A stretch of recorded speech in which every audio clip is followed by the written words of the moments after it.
Sad nastavljamo dalje. Ono što je vrlo bitno naglasiti da je vratni dio kralježnice jedan od bitnih segmenata našeg tijela vezano za sportski ples, a to znači da vratne mišiće moramo ojačati da bi mogli kvalitetno držati konkretno držanje u standardnim plesovima, a ujedno i u latinoameričkim, samo što je u standardnim plesovima puno specifičnije držanje za djevojku nego što je u latinoameričkim plesovima.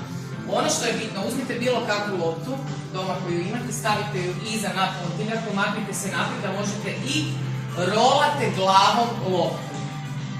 Tako je. Bravo. I probate malo lijevo, desno. Odlično. I potiskujete. Poanta cijele priče je da ne smije lopta pasti na pod.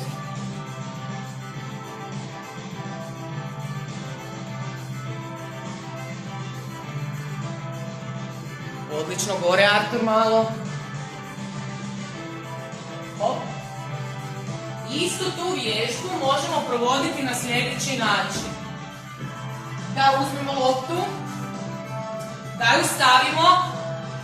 Ovo je malo specifična vježba, ali je jako dobra. Da stavimo, ovdje Artur stavi čelo na loptu. Ok. I kružimo s glavom, rolamo loptu. Odnosno sa čelom. Bravo. Bravo. Možete biti na koljenima, morate se pronaći neku poziciju koja je ugodna tijelu, a da vam aktivira vratne mišiće. Znači potisni, Artur, potisni, naprijed, nazad, lijevo, desno. Tako je.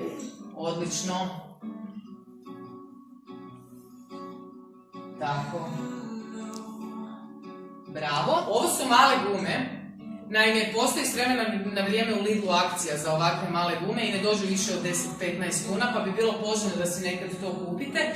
A ako nemate gume, možete doma uzeti nekakvu bilo kakvu špagu koja vam može napraviti otpor na glavu. Ja ću sad pokazati sa mini bendovima, odnosno mini gumama.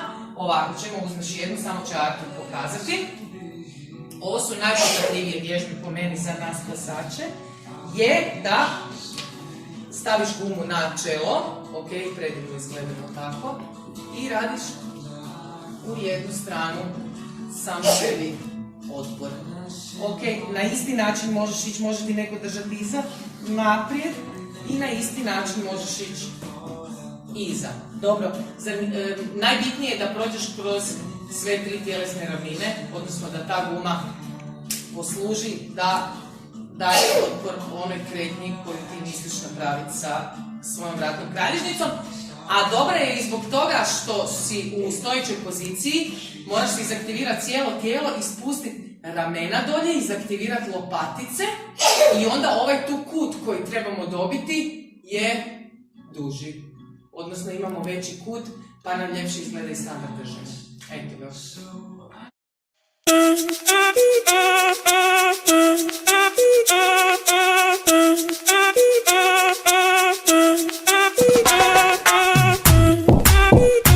Mira mami, ¿te acuerdas cuando antes le dábamos con él? Oh shit. Pa' arriba, pa' abajo, lento, lento, pa' arriba, pa' abajo.